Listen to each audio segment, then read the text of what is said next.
안녕하세요. 결혼한 지 1년 된 30대 초반의 여성입니다. 저와 남편은 회사 계열사 모임에서 알게 된 사이입니다.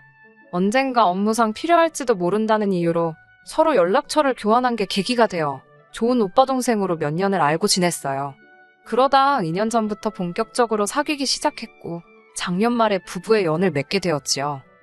결혼할 때 양가 어른들에게 손 벌리지 않고 결혼했습니다. 솔직히 안 벌리려고 안 벌린 건 아니에요. 시댁에서 저를 탐탁치 않아 하셨어요. 별다른 이유가 있었던 건 아니고 저희 부모님이 분식집을 운영하시는 게 마음에 차지 않으신다더군요. 애들 코 묻은 돈 받는 장사하는 사돈이라니 어디 가서 말하기도 부끄럽다면서 저희 부모님을 노골적으로 무시하셨습니다. 그런 시부모님이 미워서 결혼 안 하려고도 했었는데 남편이 저 없으면 죽는다고 하도 매달려서 하게 된 결혼이었습니다. 친정부모님은 괜히 당신들 때문에 제가 미움을 받는다면서 얼마 정도 해가면 제가 예쁨을 받을 수 있을지 고민하셨고 그런 부모님의 모습을 보니 오기가 생기더라고요. 그래서 해주신다는 친정부모님을 만류하고 아무것도 안 해갔습니다. 시댁에서도 반대하는 결혼을 꾸역꾸역 한다면서 아무것도 안 해주셨고요. 남편은 당시 모아둔 돈이 5천 정도 있었는데 저보다 4살이 많았던 것을 감안하면 그다지 많이 모아둔 것은 아니었습니다. 저는 8천 정도 모아둔 상황이었고요. 제가 3천을 더 해갔지만 손해라는 생각은 안 했습니다. 그저 남편과 제가 힘을 합쳐 전셋집이라도 하나 구할 수 있으니 다행이다 싶었습니다. 게다가 저나 남편이나 좋은 회사에 다니고 있었기에 둘의 앞날에 대한 걱정은 그다지 크지 않았네요. 하지만 행복하고 감사한 마음은 오래가지 못했습니다. 결혼식을 올리고 반년도 되지 않았을 무렵 친정부모님께서 가게를 마치고 집으로 돌아오시던 길에 교통사고로 돌아가셨거든요.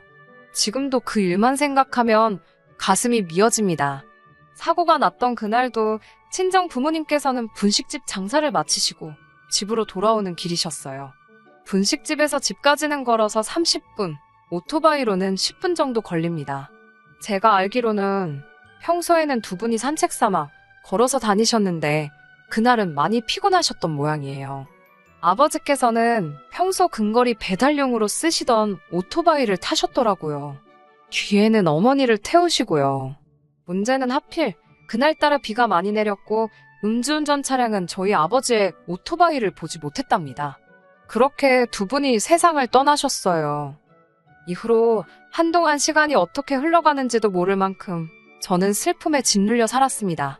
그런 와중에 하루는 어머님께서 연락도 없이 집에 찾아오셨어요. 오시자마자 어머니께서 하신 말씀은 집안꼴이 이게 뭐냐는 거였습니다. 냉장고를 열어보시고는 당신 아들이 좋아하는 반찬은 하나도 없다면서 혀를 차시더라고요. 살아있을 때 잘해야지 죽고 나서 울면 누가 알아주냐입니다. 뿐만 아니라 저를 힐끗 보시더니 왜 이렇게 퍼졌냐면서 관리 좀 하라셨어요. 당신 아들이 하루 종일 일하고 집에 와서 기껏 돼지마냥 늘어져 있는 저를 봐야겠냐면서요. 어머님의 새치어로 아주 난도질을 당한 기분이었습니다. 제 속마음을 아시는지 모르시는지 집안 곳곳을 휘젓고 다니시며 잔소리를 퍼붓던 어머님께서는 마침내 소파에 앉으시더니 너네 부모가 네 앞으로 뭐 남겨준 건 없냐셨어요. 솔직히 부모님이 돌아가신 뒤 그 슬픔이 너무 커서 재산이라던가 그런 건 생각도 못하고 있었는데 어머님이 그런 질문을 하시니 정신이 번쩍 들더군요. 확인해보지 않았다고 하니까 겨우 분식집에서 벌면 얼마나 벌었겠냐고 가서 빚이나 없는지 확인해보랍니다. 그러면서 덧붙이시기를 빚이 있으면 갚든 포기를 하든 네가 알아서 하되 남편이나 당신한테 피해는 주지 말라고요. 그건 저희 부모님이 만드신 거니까 제가 알아서 해야 하는 거라고 신신당부를 하시면서요. 어머님 말씀이 서운하고 얄미웠지만 한편으로는 언젠가 한 번은 했어야 하는 일이지 싶어서 주민센터를 찾아갔어요. 그리고 얼마 후 알게 된 결과는 충격적이었습니다. 빚은 고사하고 오히려 부모님께선 제 앞으로 큰 재산을 남겨두셨더라고요. 가치가 15억에 달하는 3층짜리 건물이었지요. 대출도 얼마 남지 않아 있었고요. 사실 처음엔 비밀로 하려고 했습니다. 그런데 사람들 말이 어차피 결혼하면 재산세 낼 때 다 알게 된다더군요. 어쩔 수 없다 싶었어요. 그리고 솔직히 말하자면 유치하긴 했지만 한편으론 시부모님께 자랑하고 싶은 마음도 들더라고요. 조심스레 시부모님께 친정부모님이 제 앞으로 15억짜리 3층 건물을 남겨주셨다 하니 저더러 소설 쓰냐며 비웃으셨습니다. 하지만 제가 등기부등본을 보여드리자 어머님께선 한동안 말을 잇지 못하시더라고요. 솔직히 남편과 저 두 사람만 놓고 본다면 제가 절대 남편보다 못한 조건은 아닙니다. 학벌도 비슷했고 벌이도 비슷했으니까요. 그렇다고 시댁이 잘 사는 것도 아닙니다. 아버님은 20년 가까이 회사 생활을 하셨지만 소위 만년과장이셨어요. 그래서 다니셨던 회사 이름은 밝히셔도 직함은 절대로 말하지 않으십니다. 어머님은 평생을 전업주부로만 사셨고요. 두 분은 남편이 드리는 약간의 용돈과 연금 그리고 아파트를 담보로 받은 대출로 생활비를 융통하고 계셨습니다. 그나마 이 모든 사실도 결혼하고 나서 어머님이 말실수를 하시면서 알게 된 일들입니다. 결혼 전에는 아버님이 무슨 대기업 임원까지 할 뻔하셨다. 당신들은 재산이 많아서 그 재산으로 먹고 사신다. 거짓말을 어지간히도 치셨어요. 지금도 그 말 같지도 않은 허풍에 저희 부모님이 속상해하신 걸 생각하면 자다가도 눈이 번쩍 뜨일 지경입니다. 아무튼 결혼해서 살다 보니 별 볼 일도 없는 시댁이었고 그런 시댁 입장에서 하루아침에 며느리가 건물주라니 봉잡았다 싶었던 모양이에요. 떡줄 사람은 생각도 안 하는데 별의별 소리를 다 하시더라고요. 하루는 아버님께서 당신이 왕년에 회계팀에서 일을 했던 경력이 있으니 제 건물에서 나오는 월세를 관리해 주시겠답니다. 대신 월급으로 한 달에 300씩 달라고 하시더군요. 너무 어이가 없어서 월세 관리가 뭐가 필요하냐고 여쭤봤습니다. 제 건물에서 장사하시는 분들 대부분이 4, 5년은 되신 분들이라 때 되면 어련히 제 계좌로 이체해 주시는데 아버님이 구태여 고생하실 필요는 없다고 완곡히 거절의 뜻을 밝혔지요.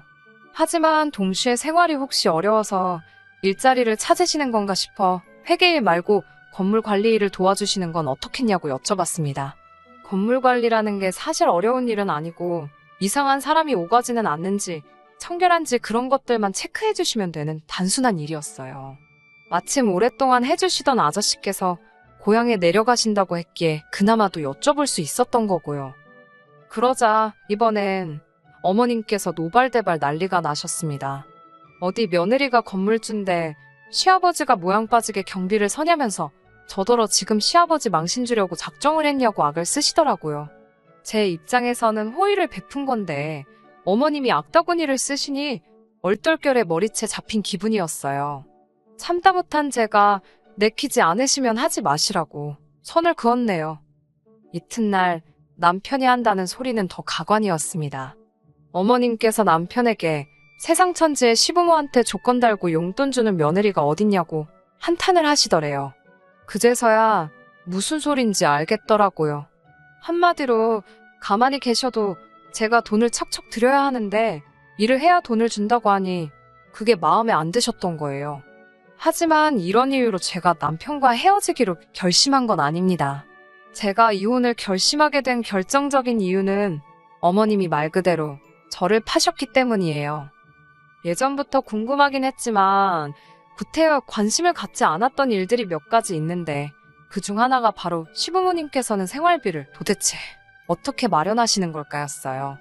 앞서 말씀드렸다시피 남편이 드리는 용돈과 연금 그리고 대출까지 받아 쓰고 계신다고 듣기는 했지만 사실 아파트라고 해봤자 시세 5억짜리라 대출을 받으시면 얼마나 받겠나 싶었거든요. 하지만 얼마 전 있었던 일로 그 궁금증이 완벽하게 해소되었네요. 알고 보니 어머님께서는 당신 친구들부터 한 다리 건너 아는 지인들까지 많은 사람들로부터 돈을 빌려 쓰고 계셨습니다. 제가 이 일을 알게 된 건 어머님께 돈을 빌려주신 분들 중 한 분이 제가 일하는 회사에 찾아오셨기 때문이에요. 영문도 모른 채 손님이 찾는다는 연락에 1층으로 내려갔는데 그분께서 다짜고짜 네 CM이란 여자가 돈을 안 갚는다며 저더러 어떻게 할 거냐고 따지더군요. 황당해서 그게 무슨 소리냐고 여쭈니 그분도 뭔가 이상하다 느꼈는지 저에게 자초지종을 이야기해 주셨어요. 어머님께선 툭하면 사람들에게 당신 며느리가 모 회사에서 일을 하고 건물도 있다는 소리를 하셨대요. 나아가 당신에게 무슨 일이라도 생기면 며느리가 다 책임져 줄 거라며 돈을 빌리곤 하셨답니다. 말 같지도 않은 이야기를 들으니 화가 치밀고 미쳐버릴 것 같더라고요. 저는 어머님께 이게 다 무슨 귀신 씨나라 가먹는 소리냐고 따지고 들었습니다. 일전에도 어머님께서 경우 없는 행동을 많이 하셨고 그때마다 속으로 삭히던 저였지만 이번만큼은 도저히 그냥 넘어갈 수가 없었거든요. 어머님께서는 여편네가 좀만 기다리면 되는 걸 저렇게 못 믿고 쫓아왔다며 오히려 급은욕을 하셨습니다. 저는 어머님께 다른 분들과 거래를 어떻게 하셨든 궁금하지도 않고 알고 싶지도 않다고 그저 제 회사로 찾아오지만 않게 해달라 했습니다. 그러나 어머님의 반응은 정말 뻔뻔하기 짝이 없으셨어요. 당신은 불편한 게 하나도 없다면서 그렇게 불편하면 저더러 해결하랍니다. 돈 몇 푼 쥐어주면 떨어져 나갈 거라나요. 솔직히 몇십만 원 단위면 그냥 물어드리려고 생각했어요. 그런데 어머님 입에서 나온 숫자는 가히 충격적이었습니다. 한 분당 적게는 100만 원, 많게는 700만 원까지 있었는데 그런 분들이 좋기 10사람은 된다는 겁니다. 거기다 몇 분에게는 이자 20%까지 약속을 했다나요. 뻔뻔한 어머님의 설명에 저는 학을 떼고 말았습니다. 뒤이어 어머님께서 말씀하시길 결혼할 때 예단도 안 해오지 않았냐면서 이참에 예단한다 생각하랍니다. 기가 차더라고요. 그렇게 치면 남편은 뭐 집이라도 해왔나요? 막말로 남편이나 저나 현찰박치기였고 그나마도 제가 3천 더 해왔다고 받아쳤더니 어머님이 하신다는 말씀이 그 3천으로 당신 좋은 일 시켰냐입니다. 너 먹고 살 집 구하는데 써놓고 왜 생색이냐며 화를 내시더라고요.